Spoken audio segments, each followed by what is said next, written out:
I want you to imagine a fat guy and you tell him all the benefits of going to the gym. You tell him all the downsides of eating junk food and not going to the gym, not being healthy. And you encourage him to go to the gym.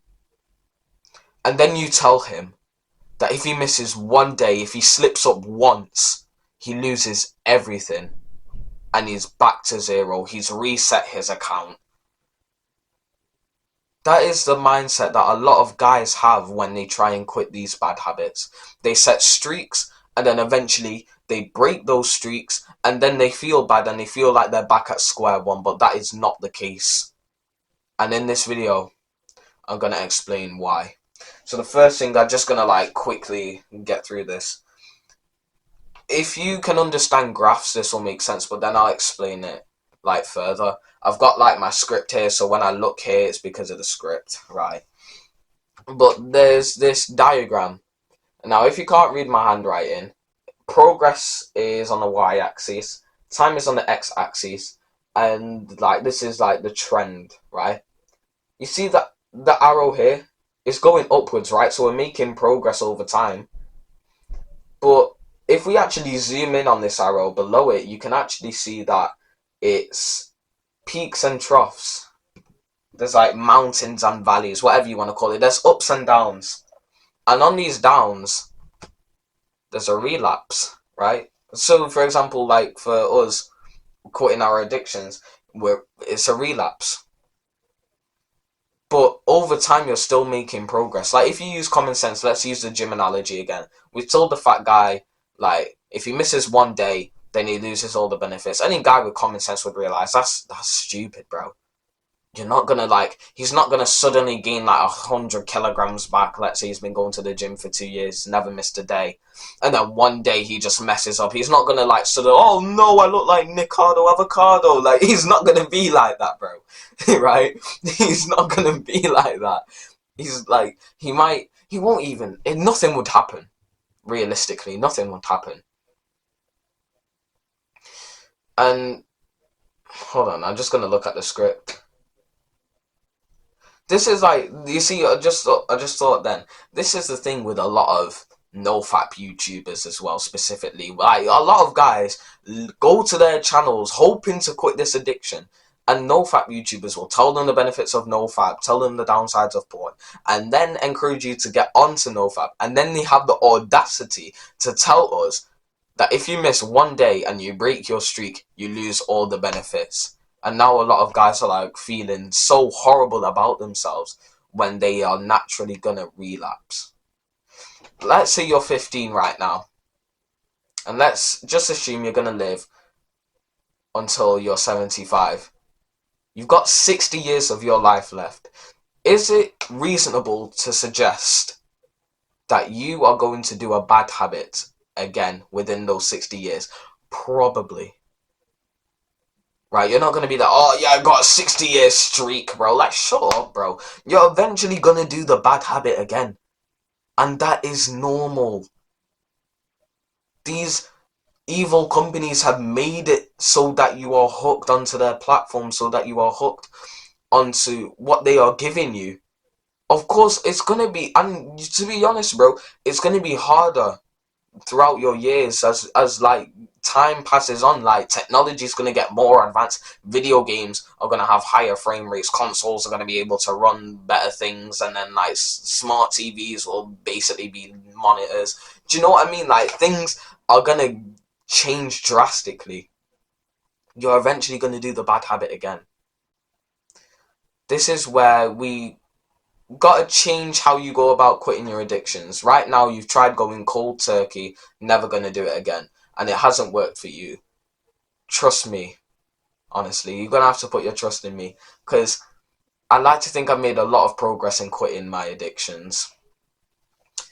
We're gonna do something called progressive deloading. Now, if you went to the gym or you've been on self-improvement, you'll understand there's progressive overloading, which is over time. Sorry, just my ear itched, bro.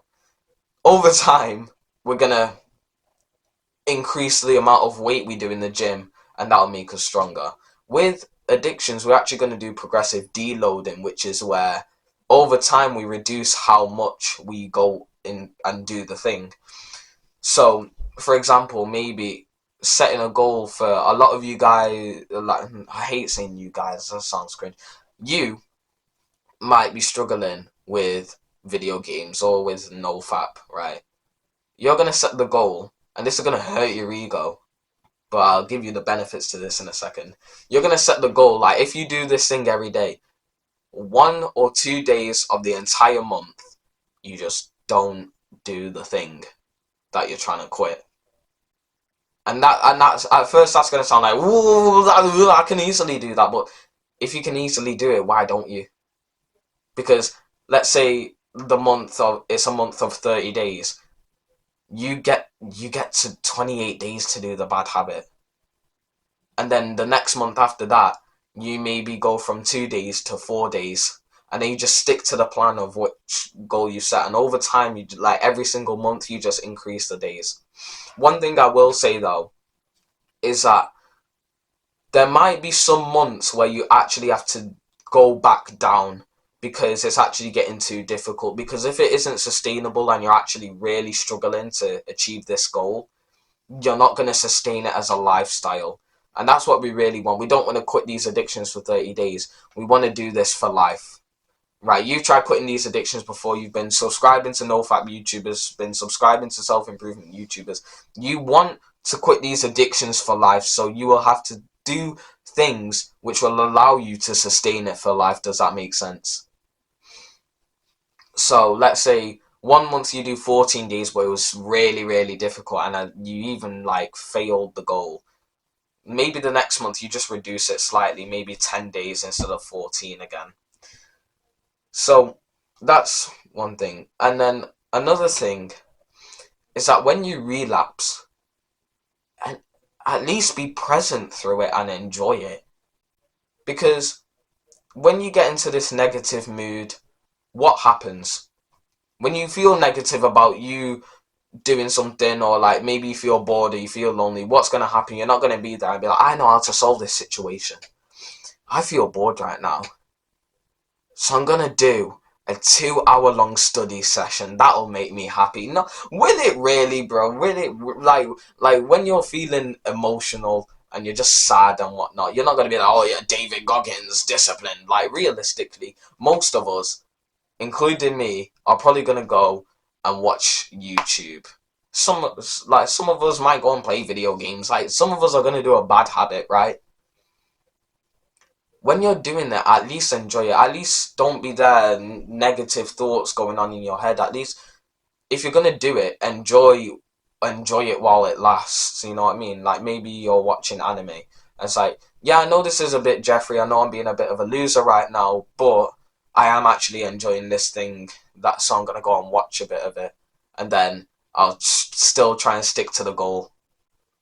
Right? That's sick. Now you're not even feeling bad, and now you're taking the pressure off of you, which will allow you to actually achieve this goal more. Because like we said, when you feel negative, you're more likely to do it. When you feel positive, you're probably gonna do less of the thing in the long run and in the short term. Because now when you feel positive, you're more likely to go and do a good habit instead. So that's just, yeah. I know it feels like I'm throwing a lot at you in 8 minutes, but hopefully this helps. I think that's everything. I don't really. If you want me to talk more about this, go ahead, because I understand that quitting addictions is going to be hard because like modern companies have just hijacked your brain to make you fight for your addictions, to make you like defend your addictions. So I understand how difficult it is to quit. But you see, this isn't just some average self-improvement channel where we tell you like cringy advice of just like loser advice. This is a movement of guys who all want to quit their addictions, who will encourage you to quit your addictions, who will hold you accountable, who will positively reinforce you when you do the good habits and when you quit the bad ones. We're going to be surrounded by guys who want better for each other, not guys who will encourage you to play video games, not guys who will encourage you to watch this new Netflix show, not guys who will tell you to consume garbage content. These guys will tell you to improve. They'll give you book recommendations, tell you to subscribe to certain YouTubers, tell you, hold you accountable. They'll help you in the long run and in the short term. And if you want to be surrounded by guys like that, hit the subscribe button below. Safe. How did I not hit that, bro? Oh, I might cut that out. That's actually so embarrassing. Just for context, I was about to click it and then somehow I've not clicked it. So weird. Safe.